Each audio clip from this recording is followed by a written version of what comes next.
इस यात्रा वृतांत में लेखक की प्रथम तिब्बत यात्रा का वर्णन किया गया है। लेखक ने सन 1929-30 में नेपाल के रास्ते से तिब्बत यात्रा की थी। उस समय भारतीयों को तिब्बत यात्रा की अनुमति नहीं थी, इसलिए लेखक ने यह यात्रा एक भिखमंगे के वेश में की थी। इसमें तिब्बत की राजधानी लहासा की ओर से जाने वाले कठिन रास्तों का वर्णन लेखक ने बहुत ही रोचक शैली में किया है। इस यात्रा वृतांत से हमें उस समय के तिब्बती समाज के बारे में भी जानकारी मिलती है। तो चलिए दोस्तों, शुरू से इस यात्रा वृतांत को समझते हैं। जब फरी कलिंगपोंग का रास्ता नहीं खुला था, तब नेपाल ही नहीं बल्कि हिंदुस्तान की भी चीजें इसी रास्ते से तिब्बत जाया करती थी। यह व्यावसायिक रास्ता ही नहीं बल्कि सैनिक रास्ता भी था, इसलिए जगह जगह पर फौजी चौकियां और किले बने हुए हैं जिनमें कभी चीनी सैनिक रहा करती थी। आजकल बहुत से फौजी मकान गिर चुके हैं।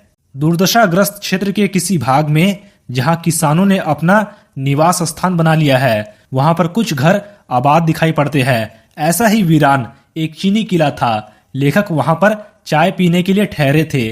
तिब्बत में यात्रियों के लिए बहुत मुश्किलें भी हैं और कुछ आराम की बातें भी हैं। वहां पर जाति पाति और छुआछूत का सवाल ही नहीं है और ना ही वहां की औरतें पर्दा करती है।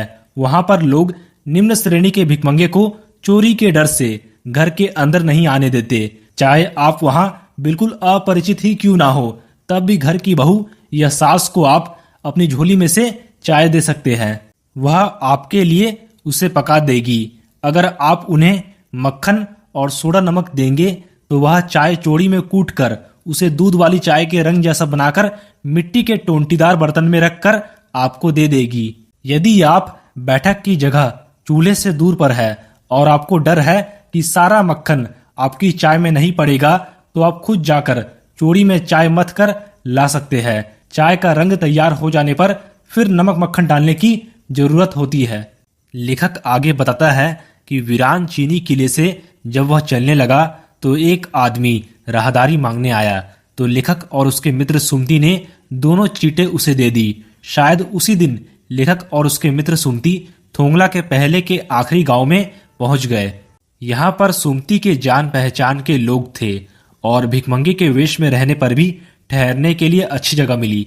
5 साल बाद लेखक और सुमति इसी रास्ते से लौटे थे और इस बार वे भिखमंगे के वेश में नहीं बल्कि एक भद्र यात्री के वेश में घोड़ों पर सवार होकर आए थे।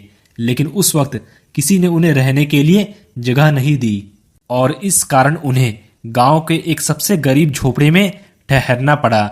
बहुत कुछ लोगों की उस वक्त की मानसिकता पर भी निर्भर है। खास तौर पर शाम के वक्त छांग पीकर बहुत ही कम लोग अपने होश हवास को दुरुस्त रखते हैं।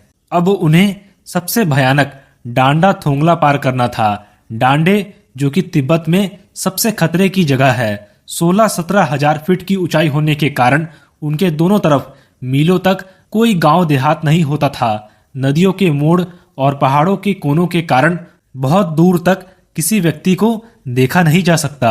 डाकुओं के लिए यही सबसे अच्छी जगह है।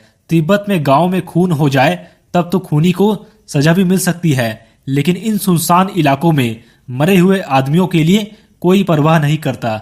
वहां ऐसा इसलिए है क्योंकि सरकार, खुफिया विभाग और पुलिस पर उतना खर्च नहीं करती। वहां पर डाकू पहले आदमी को मार डालते हैं और फिर उसके बाद देखते हैं कि उसके पास कुछ पैसा है कि नहीं। और हथियार का कानून ना रहने के कारण यहाँ पर लोग लाठी की तरह पिस्तौल और बंदूक लिए फिरते हैं। यदि डाकू किसी को जान से ना मारे तो उन्हें खुद अपने प्राणों का खतरा है। इसके बाद गांव में लेखक को पता चला कि पिछले ही साल थोंगला के आसपास खून हो गया। शायद लेखक खून की उतनी परवाह नहीं करते क्योंकि वे भिखमंगे के वेश में थे। वे जहां कहीं वैसी सूरत देखते थे तो वे कहते थे कि टोपी उतार, जीव निकाल और कूची कूची मतलब दया दया 1 पैसा, यह कहते हुए भीख मांगने लगते थे। पहाड़ की चढ़ाई काफी ऊंची थी। आखिर लेखक अपने पीठ पर सामान लाद कर कैसे चलते और अगला पड़ाव 16-17 मील से कम नहीं था। फिर लेखक ने सुमति से कहा कि यहाँ से लंकोर तक के लिए 2 घोड़े कर लो ताकि सामान भी रख लेंगे और ऊपर की ओर चढ़ भी लेंगे। दूसरे दिन लेखक और उसके मित्र सुमति दोनों ही घोड़ों पर सवार होकर ऊपर की ओर चल पड़े। फिर डांडे से पहले उन्होंने एक जगह पर चाय पी और दोपहर के वक्त डांडे के ऊपर जा पहुंचे। वे समुद्र तल से 17-18 हजार फीट ऊंचे खड़े थे। उनके दक्षिण तरफ पूरब से पश्चिम की ओर हिमालय के हजारों सफेद शिखर चले गए थे। टीले के आकार जैसे ऊंचे स्थान की ओर दिखने वाले पहाड़ पर ना तो बर्फ की सफेदी थी और ना ही किसी तरह की हरियाली। उत्तर की तरफ बहुत ही कम बर्फ वाली चोटियां दिखाई पड़ती थी। सबसे ऊंचे स्थान पर डांडे के देवता का स्थान था, जो कि पत्थरों के ढेर, जानवरों की सींगों और रंग बिरंगे कपड़े की झंडियों से सजाया गया था। अब उन्हें बराबर ढलान पर चलना था। चढ़ाई तो कुछ दूर थोड़ी मुश्किल थी, लेकिन उतराई उतनी मुश्किल नहीं थी। लेखक के साथ एक दो और घोड़े पर सवार साथी चल रहे थे। तभी लेखक का घोड़ा थोड़ा धीमे चलने लगा। फिर लेखक ने सोचा कि चढ़ाई की थकावट के कारण ही वह ऐसा कर रहा है। फिर धीरे धीरे वह घोड़ा बहुत पीछे छूट गया और लेखक स्पेनिश उपन्यासकार सार्वेंतेज के उपन्यास डॉन क्विक्सोट का नायक डॉन क्विक्सोट की तरह अपने घोड़े पर झूमता हुआ चला जा रहा था और यह पता भी नहीं चलता था कि घोड़ा आगे जा रहा है या पीछे। जब लेखक उस घोड़े पर जोर देने लगता था तो वह और सुस्त पड़ जाता था। एक जगह दो रास्ते फूट रहे थे और लेखक बाएं का रास्ता लेकर 1.5 मील चला गया। फिर आगे एक घर में पूछने से पता चला कि लंकोर का रास्ता दाहिने तरफ था। शाम 4-5 बजे के करीब जब लेखक गांव से मील भर पर था तो वहां पर सुमति लेखक का इंतजार कर रहा था। मंगोलों का मुंह वैसे ही लाल होता है और अब तो वह पूरे गुस्से में थे। फिर उन्होंने कहा, मैंने 2 टोकरी कंडे फूंक डाले, 3-3 बार चाय को गर्म किया। फिर लेखक ने बहुत नरमी से जवाब दिया, लेकिन मेरा कसूर नहीं है मित्र, देख नहीं रहे हो मुझे कैसा घोड़ा मिला है। मैं तो रात तक पहुंचने की उम्मीद रखता था। सुमति को जितना जल्दी गुस्सा आता था उतना ही जल्दी वह शांत भी हो जाता था। लंकोर में वह एक अच्छी जगह पर ठहरे हुए थे। यहाँ भी उनके अच्छे यजमान थे। पहले चाय सत्तू खाया गया, फिर रात को गर्मा गर्म थुक्पा मिला। अब लेखक तिंगरी के विशाल मैदान में थे, जो कि पहाड़ों से घिरा एक टापू जैसा था, जिसमें दूर से एक छोटी सी पहाड़ी मैदान के अंदर दिखाई पड़ती है। उसी पहाड़ी का नाम है तिंगरी समाधि गिरी। आसपास के गांव में भी सुमति के कई सारे यजमान थे। कपड़े की पतली पतली फाड़ी हुई बत्तियों के गंडे खत्म नहीं हो सकते थे, क्योंकि बोधगया से लाए हुए कपड़े के खत्म हो जाने पर किसी कपड़े से बोधगया का गंडा बना लेते थे।